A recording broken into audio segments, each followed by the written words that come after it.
बिस्मिल्लाहिर्रहमानिर्रहीम। Discrete math में आज बड़ा इंपॉर्टेंट और बड़ा इंटरेस्टिंग टॉपिक पढ़ेंगे। बड़ा बेसिक टॉपिक है जी। रिलेशन क्या है? रिलेशन को समझने से पहले हम उसकी कुछ बेसिक डेफिनेशंस कुछ करते हैं, फिर इसके बाद हम रिलेशन की डेफिनेशन पढ़ते हैं कि ऑर्डर्ड पेयर क्या होता है। ऑर्डर्ड पेयर एक्चुअली इस टाइप का जो एक एलिमेंट है जिसमें हम which is the consisting of two elements actually. The A is called the first element and B is called the second element. This is called the ordered pair. हम जब plane में किसी भी चीज़ को रिप्रेजेंट करते हैं तो आपको पता है हम ऑर्डर्ड पेयर की मदद से करते हैं। अगर यहाँ पे हमने किसी पॉइंट को रिप्रेजेंट करना है तो हम देखते हैं कि अलॉन्ग एक्स एक्सिस कितना डिस्टेंस है और वाई एक्सिस अलॉन्ग कितनी वो उसकी वैल्यू है, तो फिर यहाँ पर हम किसी पॉइंट को ट्रेस करते हैं ऑर्डर्ड पेयर की मदद से। तो इसमें ये जो है उसका फर्स्ट एलिमेंट होता है और बी उसका सेकेंड एलिमेंट होता है।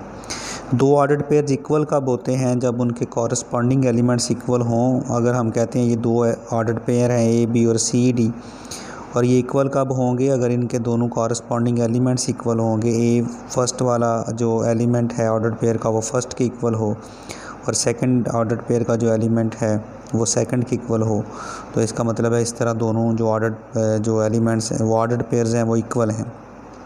जैसे कि मिसाल के तौर पर इस definition of equal ordered pairs को यूज़ करते हुए इस क्वेश्चन को हम सॉल्व करते हैं। एग्जांपल है छोटी सी कि जिसमें अगर आपके पास ये दो ऑर्डर्ड पेयर्स अगर इक्वल गिवन हैं तो हमने ये इनमें से एक्स और वाई की वैल्यूज़ फाइंड करनी है। तो हम डेफिनेशन यूज़ करेंगे कि अगर ये दोनों ऑर्डर्ड पेयर्स इक्वल हैं तो जो फर्स्ट एलिमेंट है इस ऑर्डर्ड पेयर का इसके फर्स्ट के इक्वल होगा, 6 के इक्वल होगा, और इसका जो सेकंड है वो सेकंड के इक्वल होगा, 2 के इक्वल। यहाँ से हम x की वैल्यू निकालेंगे तो वो 3 निकल आएगी।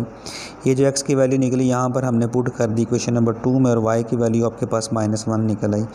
तो by the definition of equal ordered pair हमने x और y की वैल्यूज़ फाइंड कर ली हैं। अब यहाँ पर अगर x की वैल्यू रखेंगे ना 3, तो ये देखें ये भी 6 बन जाएगा, और यहाँ पर x की 3 और y की -1 रखेंगे तो फिर ये भी 2 बन जाएगा ये ऑर्डर्ड पेयर। इसके बाद हम पढ़ेंगे, ये भी बड़ी इंपॉर्टेंट डेफिनेशन है, Cartesian product of two sets क्या होता है। Let A and B are two sets then their Cartesian product is denoted by denoted and defined as A cross B is equal to A B such that A belongs to A B belongs to A. यानी A cross B में ये जो Cartesian product of A and B है इसमें हर element एक ordered pair होगा और उस ऑर्डर्ड पेयर का फर्स्ट एलिमेंट पहले सेट को बिलोंग करेगा और उस ऑर्डर्ड पेयर का सेकंड एलिमेंट सेकंड सेट को बिलोंग करेगा। जैसा कि मिसाल के तौर पर अगर हमारे पास ए ये सेट है 1 2 और बी आपके पास ए बी सी है और हमने ए क्रॉस बी लेना है, तो इसके ऑर्डर्ड पेयर्स कैसे बनेंगे? हमने ये जो कार्टेशियन प्रोडक्ट लेना है वो ए क्रॉस बी है। अब ए के एलिमेंट पहले रखेंगे, यानी एक एलिमेंट ये 1 है, 1 ए, फिर 1 के साथ इसका ये बी, फिर 1 सी, इसी तरह फिर 2 ए 2 बी एंड 2 सी। अब बी क्रॉस ए अगर आपने करना है तो फिर आप A1 A2 B1 B2 C1 C2 इस तरह के तमाम आपने ऑर्डर पेयर्स लिख लेने हैं। ए क्रॉस ए में ए का कार्टेशियन प्रोडक्ट ए के साथ ही कैसे लेना है, उसमें ए का अब बी की जगह पे ए रख लें। अब ए का ए के साथ 1 1, फिर 1 2, फिर 2 1 2 2, इस तरह बी का बी के साथ ए बी ए सी, फिर बी ए बी सी, फिर सी बी एंड सी। ये आपके पास कार्टेशियन प्रोडक्ट्स आ जाएंगे। अब ये नोट कीजिएगा कि अगर आपके पास अगर फर्स्ट सेट में m एलिमेंट्स हैं और सेकंड सेट में अगर n एलिमेंट्स हैं, तो अब जब आप इसका कार्टेशियन प्रोडक्ट में एलिमेंट्स अगर देखेंगे तो फिर इन दोनों के प्रोडक्ट के इक्वल होंगे, यानी वो m n एलिमेंट्स होंगे। और जैसे कि मिसाल के तौर पर यहाँ पर अगर आप देखेंगे अगर आपके पास इसमें 2 एलिमेंट थे और यहाँ पर इसमें 3 एलिमेंट थे, तो ए क्रॉस बी के एलिमेंट 2 × 3 यानी 6 एलिमेंट होंगे, 1 2 3 4 5 एंड 6। इस तरह आप बाकी को भी चेक कर सकते हैं। और एक और बड़ी अहम चीज़ है वो भी ज़हन में रखिएगा कि ये जो ए क्रॉस बी है ना, ए का कार्टेशियन प्रोडक्ट बी के साथ और बी का ए के साथ, A cross B cross A इक्वल नहीं होता। ये दोनों डिफरेंट इनके आंसर हैं। अब और इसका एक चीज़ और कि ए का कार्टेशियन प्रोडक्ट अगर फाई के साथ लेते हैं ना, एम्प्टी सेट के साथ, तो वो फाई आता है इसका जो ए का कार्टेशियन प्रोडक्ट फाई के साथ हमेशा ए आता है। इसके बाद अगर आप देखें ना उनका ऑर्डर देखें, ए क्रॉस बी का ऑर्डर देखें, उसमें आपके पास कितने एलिमेंट हैं जी। फॉर एग्जांपल इसको चेक कर लें, 6 एलिमेंट है, तो इसका ऑर्डर ए का कितना ऑर्डर है अलहदा से आप देखें वो 2 है और बी का ऑर्डर 3 है, तो देखें ये 6 = 6। ए क्रॉस बी का जो ऑर्डर है वो दोनों के ऑर्डर्स के प्रोडक्ट के इक्वल होगा। अब जिस तरह कार्टेशियन प्रोडक्ट आप 2 सेट्स का ले रहे हैं, आप 3 का भी ले सकते हैं। जैसे मिसाल के तौर पर अगर आपके पास ए बी और सी आपके पास 3 सेट हैं, या फिर मैं उनको अगर आपको इस तरह लिखें कि A1 cross A2 cross A3 को 3 सेट हैं, तो इनके जो एलिमेंट्स होंगे ना वो ऑर्डर ट्रिपल की शक्ल के होंगे, A B C, such that A जो होगा वो A1 को बिलोंग करेगा, B जो होगा वो A2 को बिलोंग करेगा, C जो है वो A3 को बिलोंग करेगा।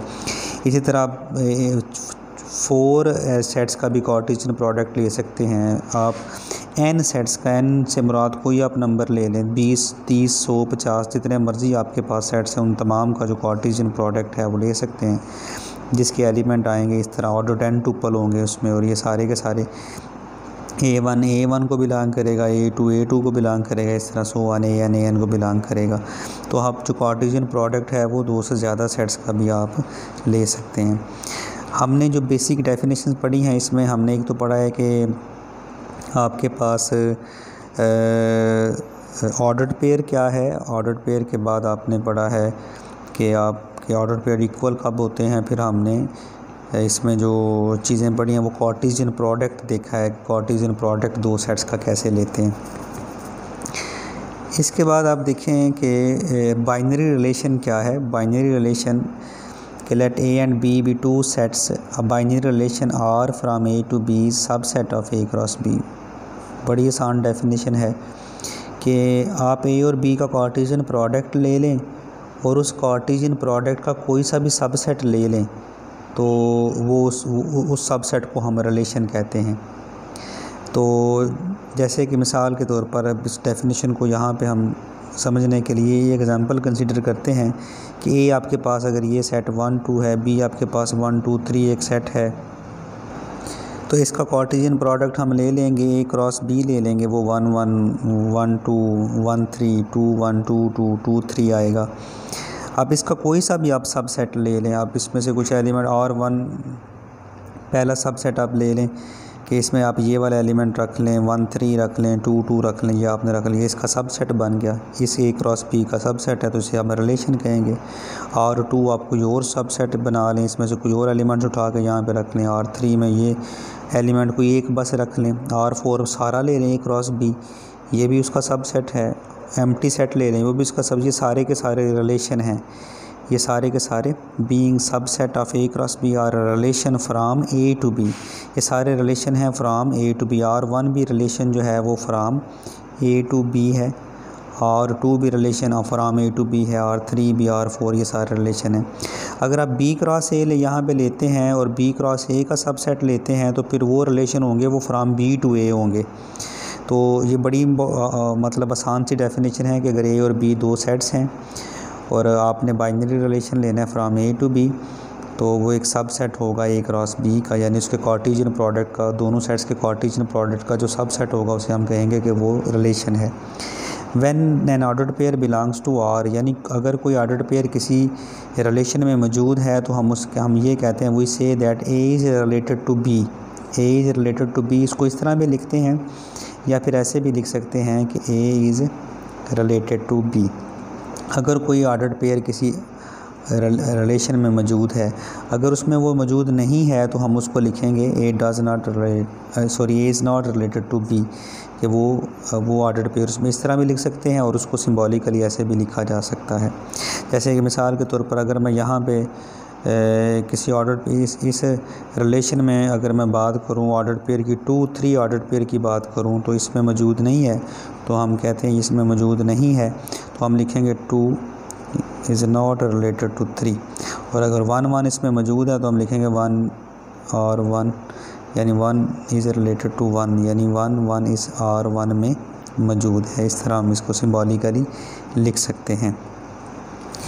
इसके अलावा हम इसकी डोमेन पढ़ते हैं कि डोमेन क्या है रिलेशन की, कि उस रिलेशन का जो ऑर्डर्ड पेयर्स आ रहे होते हैं उनके जो पहले एलिमेंट का सेट होता है उसे हम उसकी डोमेन कहते हैं। The domain of a relation from A to B is the set of all of first elements of the ordered pair. Symbolically हम इसको लिखते हैं कि ए बिलोंग्स टू ए, यानी फ़र्स्ट सेट का जो एलिमेंट होते हैं वो उस डोमेन में आते हैं। जैसे मिसाल के तौर पर पिछली हमने जो ये डेफिनेशन पढ़ी है, इसमें हमने जो रिलेशन फाइंड किए हैं R1, इसका अगर मैं डोमेन निकालना चाहूँ तो ना डोमेन ऑफ R निकालना चाहूँ तो वो निकलेगी 1 2, ये उसकी डोमेन आ जाएगी, इसकी डोमेन आ जाएगी 1 2। ये मैं सेट बना रहा हूँ इन तमाम ऑर्डर्ड पेयर में जो फर्स्ट एलिमेंट है उसका सेट बनाता हूँ। तो फर्स्ट एलिमेंट में जो सेट आ रहा है वो 1, जो एलिमेंट्स आ रहे हैं तो वो आ रहे हैं 1 2 और बस ये आ रहे हैं। इसका मतलब है कि ये उसकी डोमेन निकल आएगी। इसकी डोमेन सिर्फ 1 है, इसकी डोमेन सारा पहला ए सेट है, इसकी डोमेन R5 की डोमेन जो है वो एम्प्टी सेट आ रही है। तो जब अब रेंज की बात करेंगे तो रेंज में जो सेकंड एलिमेंट का जो सेट बनता है ना 1 2 3, इसकी रेंज अगर निकालें ना तो आपके पास रेंज ऑफ R1 निकालें अगर आप, तो वो आपके पास निकलेगी 1 2 3। देखें इसमें सेकंड एलिमेंट का जो सेट बनता है, इसी तरह बाकियों को में रेंज आप निकाल सकते हैं। तो वही जो डेफिनेशन लिखी हुई है डोमेन की और रेंज की डेफिनेशन लिखी हुई है, the range of relation from A to B is the set of all second element of the ordered pair, उसको हम इस तरह लिखते हैं। अभी हम कुछ एक्सरसाइज करते हैं इसको रिलेशन को मज़ीद समझने के लिए कि अगर आपके पास एक सेट ये है बी ये है तो आप एक रिलेशन डिफ़ाइन करते हैं फ्रॉम ए टू बी, कि वो रिलेशन इस तरह का डिफ़ाइन करते हैं कि उस रिलेशन में तमाम वो ऑर्डर्ड पेयर्स आएँ, यानी ए क्रॉस बी के वो वाले एलिमेंट आएँ सच दैट कि जिसमें फ़र्स्ट एलिमेंट सेकंड से लेस दैन हो, such that A is less than B. यानी आप अपनी मर्ज़ी से जिस तरह मर्ज़ी रिलेशन को डिफ़ाइन कर सकते हैं। ए क्रॉस बी आपके पास चूँकि ये भी कोई नंबर्स हैं, यहाँ पे ए बी के भी एलिमेंट्स नंबर हैं, हमने ए क्रॉस बी ले लेना है। ए क्रॉस बी के सारे एलिमेंट्स आपने लिख लेने हैं। वो सारे के सारे एलिमेंट आपको पता है ऑर्डर्ड पेयर की शक्ल में होंगे, यानी 1 1 1 2 इस तरह के एलिमेंट आएंगे सारे। अब उनमें आपने ये जो आर लिखना है, इस आर में आपने वो वाले एलिमेंट लिखने हैं, वो वाले ऑर्डर्ड पेयर लिखने हैं जिसमें उसका फर्स्ट एलिमेंट सेकंड से लेस देन हो। तो वो आपके पास आर फिर क्या आएगा, यानी आपने वो तमाम ordered pairs of A cross B लिखने हैं इस रिलेशन में जिसमें ए लेस देन बी हो। तो वो आएगा 1 2 आएगा 1 3 2 3, इसमें तमाम में देखें फर्स्ट एलिमेंट सेकंड से लेस देन है। तो इसका मतलब है कि हम रिलेशन इस तरह का डिफ़ाइन करें तो फिर हमें समझ आ जानी चाहिए कि हमारे पास ए और बी क्या हैं और उन ऑर्डर्ड पेयर में से हमने कौन से ऑर्डर्ड पेयर लिखने हैं इसकी डेफिनेशन के मुताबिक। हम इसको यूँ भी लिख सकते थे कि आर आपने वो वाले ऑर्डर्ड पेयर लिखें ए बी सच दैट जिसमें जो बी है वो इक्वल आए ए प्लस 1, यानी आपने इसमें वो वाले लिखने हैं ऑर्डर्ड पेयर जिसमें जो सेकंड एलिमेंट है ना वो फर्स्ट में 1 को ऐड करने से आ रहा हो। जैसे मिसाल के तौर पर मैं यहाँ पे लिखता हूँ 1 2, देखें इसमें सेकंड जो एलिमेंट है 2 वो पहले एलिमेंट में 1 को ऐड करने से आ रहा है। अब इसमें दूसरा कौन सा होगा, वो आपके पास 2 3 होगा, ये भी होगा इसमें 2 3। इसमें सेकंड कैसे आ रहा है, इसमें फ़र्स्ट में 1 को ऐड करने से सेकंड आ रहा है, तो ये इसका आर हो जाएगा जिस तरह हमने ये डिफ़ाइन किया हुआ है। इसके मुताबिक हमने आर ये निकाला हुआ है। अब सेकंड में से कहता है कि इसकी डोमेन फाइंड करें। इसकी डोमेन क्या होगी, फ़र्स्ट इसके ऑर्डर्ड पेयर में जो फर्स्ट एलिमेंट का सेट बनाएंगे तो वो ये बनेगा, उसकी डोमेन आ जाएगी। रेंज अगर आपने फ़ाइंड करनी हो तो रेंज कैसे फ़ाइंड करेंगे कि सेकंड सेट का जो एलिमेंट बनना है उसका जो सेट बनाएंगे, इसके सेकंड एलिमेंट का जो सेट बनाएंगे तो वो रेंज आ जाएगी। अब ये एक और क्वेश्चन पूछा हुआ है कि is 1 related 3 and 2 related to 2, यानी ये वाला क्या 1 3 जो ऑर्डर्ड पेयर है क्या आर में मौजूद है। तो आप इसमें चेक कर लें 1 3, हाँ जी 1 3, तो आप लिखेंगे since 1 3 belongs to R so 1 is related to 3। अब 2 2 इसमें मौजूद नहीं है तो आप लिखेंगे 2 does not belongs to R and 2 is not related to 3। ये सिंपल सी जो है ना इसमें आप कर सकते हैं। इसके अलावा 1-2 एग्जांपल्स और कंसिडर करते हैं। फ़र्ज़ करें कि आपके पास एक सेट है जिसमें ये एलिमेंट हैं, एग्स हैं, मिल्क है, कॉर्न हैं, और बी सेट में काउज़ गोट्स एंड हैंस हैं, ये एलिमेंट्स हैं। तो मैं कहता हूँ कि एक ऐसा रिलेशन डिफ़ाइन करें फ्रॉम ए टू बी कि वो इस तरह का रिलेशन हो जिसमें A is produced by B, यानी वो एलिमेंट आएँ एक ए जिसमें वो तो मतलब ये हमने लिखा है ना, इस तरह के एलिमेंट आए जिसमें जो ए हो ना, पहला एलिमेंट जो हो वो बी से प्रोड्यूस हो रहा हो।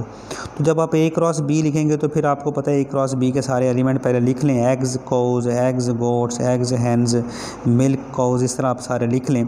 तो फिर आप उनमें से वो वाले लिखें जो जिसमें से पहला दूसरे से प्रोड्यूस हो रहा है। तो आपको पता है ये एग्स हैन से प्रोड्यूस होते हैं, मिल्क जो है वो काउ से भी होता है और मिल्क गोट से भी होता है। यानी मैंने वो सारे एलिमेंट लिख दिए जिसमें जो फर्स्ट एलिमेंट है वो सेकंड से प्रोड्यूस हो रहा है। तो ये हम इस तरह भी रिलेशन को डिफ़ाइन कर सकते हैं। किसी सेट के ऊपर रिलेशन फाइंड करना, जैसे मिसाल के तौर पर ए है तो ए पे ही रिलेशन को हम define relation on A as, यानी वो वाले एलिमेंट लिखने हैं आपने इस रिलेशन में इफ़ एंड ओनली जिसमें पहला जो है वो डिवाइड्स बी, दूसरे को डिवाइड करता हो। अब ए से ही कार्टेशियन प्रोडक्ट लेके इसके सारे आपने वो एलिमेंट्स लिख लेने ए क्रॉस ए के।